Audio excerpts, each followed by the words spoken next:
morning, friends. Welcome to the pre-market update. Yesterday we seen Nifty and Sensex was marginally higher by 0.25%. Markets were a little bit tad positive.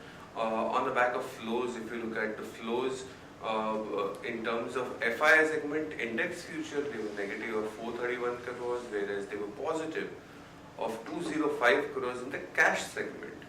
Whereas DI was net negative of 451 crores in terms of cash segment is concerned. With this, what we have seen is globally, European markets were quite strong and sound. If you look at CAC, which was 1.5% higher, whereas DAX, that is Germany, was 1% higher. Even UK market, that is FTSE, that was also 1.5% higher.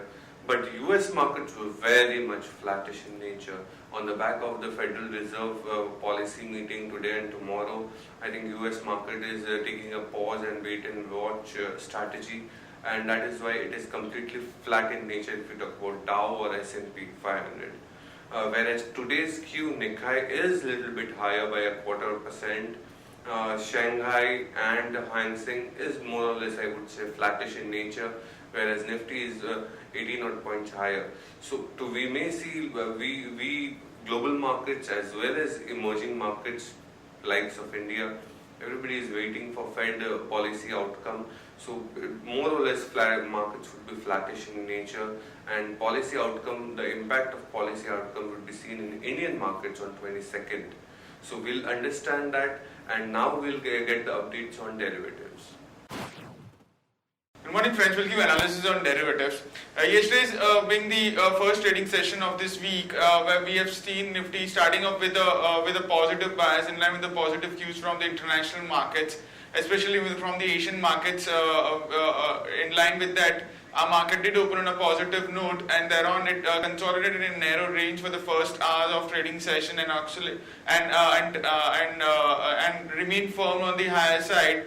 And in yesterday's trading session, we have seen Nifty holding on to its gains, and was been very much awaiting for the event to unfold, which has been there on tomorrow's in tomorrow's date, where we have been having a Fed policy along with the Bank of Japan monetary policy.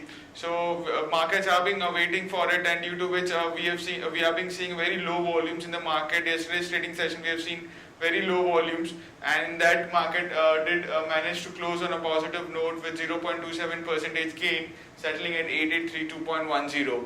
Now, on the open interest terms, we did show an addition of around 1% in the open interest. In the absolute terms, 3.81 lakh shares were added in the open interest, while cost of carry was more or less same at around 9 to 10%. And its Nifty premium is anyway trading healthy at around 30 odd points, which signifies that majority of the addition which was been seen in yesterday's trading session was on the longer side. Put call ratio also increased by 3 basis points from 1.10 to 1.13, and volatility index have inched a bit higher.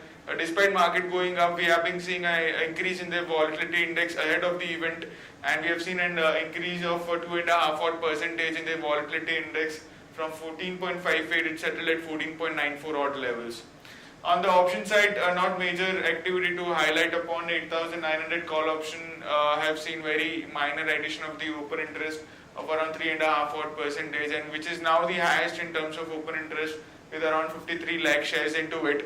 While on the put side, we have been seeing constant addition in 8,800 put option. We have seen an addition of around 13.5% and continues to remain as a crucial support for the market. If market breaches 8,800 levels on closing basis, and if we see an unwinding, then we might see further trigger of selling in the market in the coming trading session, where 8,800 is now been holding as a crucial support for the market. And on the higher side, 8,900 is the level since it's been highest in terms of open interest, and it's now been is the immediate resistance for the market. So all in all, it's now been in the range of at least for the today's trading session. We will see a market to be trading in a range between 8,800 and 8,900, and after the event gets unfolded from tomorrow's and day after tomorrow's trading session, we might see Nifty Nifty catching some kind of a trend for this expiry. There are 7 securities in banned period for today's trade. That is Century Textiles, CEAT Limited, India Bull Real Estate, HDIL, Kaveri Seeds, Reliance Capital, and Wockhardt Pharma. On the FIs terms in index futures, despite market closing on a positive note, FIs have been seeing unwinding the long positions, and index futures especially, they were net sellers by around 431 odd crores. Index options net sellers by 435 odd crores. While stock futures net buyers by 101 odd crores and stock options net buyers by 40 crores only. On the market level, our 5-day VWAP stands at 8805 with a low range of our VWAP at 8805 and higher range it's trading at 8900.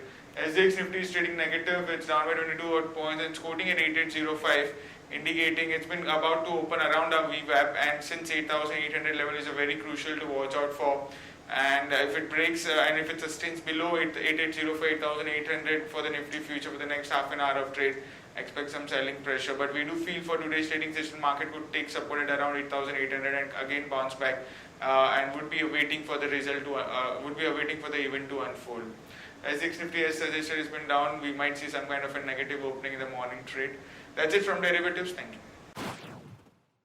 Now we'll understand the trading ideas of the day. The first idea would be Lupin at CNP 1543. News on Lupin is Horizon Pharma, a US-based drug company, has moved court against Lupin over what it calls patent infringement. Horizon decided to take the legal action against Lupin and filed an abbreviated new drug application for the generic version of Penicillin, non-steroid anti-inflammatory drug. So this is negative for Lupin. Action to be taken is short Lupin. Stop loss at 1570, target at 1495. The news updates of the day would be as follows. Pigment and agrochemical maker, that is Sudarshan Chemical, is planning to invest 1,000 crore over next 5 years. They aspire to become the 4th largest company in the world. Moody's Indian banking outlook keep Indian banking outlook stable. New NPA formation is slow. Also expect policy rate cuts over next 12 months by RBI. IFCI is to sell its entire stake in asset care and reconstruction enterprise to Axis Bank for rupees 22.7 crores. Whereas Telco has deposited 14,653 crore for spectrum auction. CCI approves the sale of Jayaprakash Bina unit. Glenmark announces tie-up for anti-cancer drug. Whereas NTPC, EESL pact for energy efficient lighting solution. Karur Vaishya Bank board announces the stock split. Whereas Dr. Reddy launches generic inject for kidney disease. Heritage Food is in talks with Future Group for stake sell, whereas idea to launch its own TV chat video services by FY18. A cabinet to decide on merger of rail and union budget on September 21st. Whereas British Petroleum to launch book to sell 8.5% stake in Castrol for 1800 crore. Price range is pegged between 408 and 422. Some of the sectoral news updates with the aviation sector. SpiceJet has announced its market share of 12.6%, whereas Jet Airways market share August is 19.2%, and Interglobe, that is Indigo, which is a market leader in the domestic market for August at 39.9%. Banks wants promoter guarantee for new loans, whereas Tech Mahindra, TCS, HCL Tech, all the three are in the race of buying controlling stake in US-based HCI Group with an eye and electronic health record services business. Stocks with positive and negative bias. Stocks with positive bias are Century Textile, TCS, Bharat Forge. Stocks with negative bias are IRB, Jubilant Food, and UPL. Stocks for investments are Sun Pharma, Maruti, Britannia, HCL Tech, and Grasim. Thank you, friends. That's it from my end. Happy investing. We'll again meet up tomorrow morning. Thank you.